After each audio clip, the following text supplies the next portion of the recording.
ನಾವು ದಲಿತ ಸಂಘರ್ಷ ಸಮಿತಿಯಿಂದ ಸೆಪ್ಟೆಂಬರ್ 3ನೇ ತಾರೀಕು ಬೆಂಗಳೂರಿನ ಫ್ರೀಡಮ್ ಪಾರ್ಕ್ನಲ್ಲಿ ರಾಜ್ಯಪಾಲರ ನಡವಳಿಕೆ ವಿರುದ್ಧ ಅವರ ಅನ್ಯಾಯದ ತೀರ್ಮಾನದ ವಿರುದ್ಧ ನಾವು ಪ್ರತಿಭಟನೆಯನ್ನು ಮಾಡ್ತಾಯಿದ್ದೀವಿ. ಭಾಳ ಮುಖ್ಯವಾಗಿ ಏನಪ್ಪ ಅಂತಂದರೆ ಈ ನಾಡಿನ ತಳ ಸಮುದಾಯದ ಹಿಂದುಳಿದ ವರ್ಗದ ಮಹಾನ್ ನಾಯಕರಾದಂಥ ಸಿದ್ದರಾಮಯ್ಯನವ್ರನ್ನ ತೇಜಾವಧೆ ಮಾಡಬೇಕು, ಅವ್ರನ್ನ ಅಧಿಕಾರದಿಂದ ಕೆಳಗಿಳಿಸಬೇಕು ಅನ್ನೋ ಒಂದು ಕಾರಣ ನೀಡಿ ಸುಳ್ಳು ಆಪಾದನೆ ಮೇಲೆ ಅವ್ರ ಮೇಲೆ ಪ್ರಾಸಿಕ್ಯೂಷನ್ಗೆ ಇವರು ಅನುಮತಿಯನ್ನು ಕೊಟ್ಟಿದ್ದಾರೆ.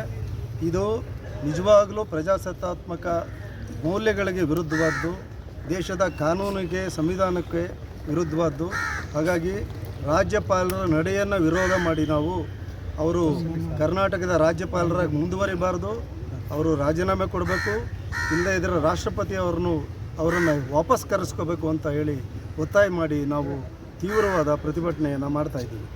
ಯಾವತ್ತು ನಡೆಯುತ್ತೆ? ಸೆಪ್ಟೆಂಬರ್ 3ನೇ ತಾರೀಕು ಬೆಂಗಳೂರಿನ ಫ್ರೀಡಮ್ ಪಾರ್ಕ್ನಲ್ಲಿ ಪ್ರತಿಭಟನೆ. ಎಷ್ಟು ಜನ ಸೇರೋ ನಿರೀಕ್ಷೆ? ಅಲ್ಲಿ ಕನಿಷ್ಠ ಒಂದು 15,000 20 ಸಾವಿರ ಜನ ಸೇರ್ತಾ ಇದ್ದೀವಿ ನಾವು. ಮುಖ್ಯ ಬೇಡಿಕೆಗಳು ಇದ್ದಾವೆ.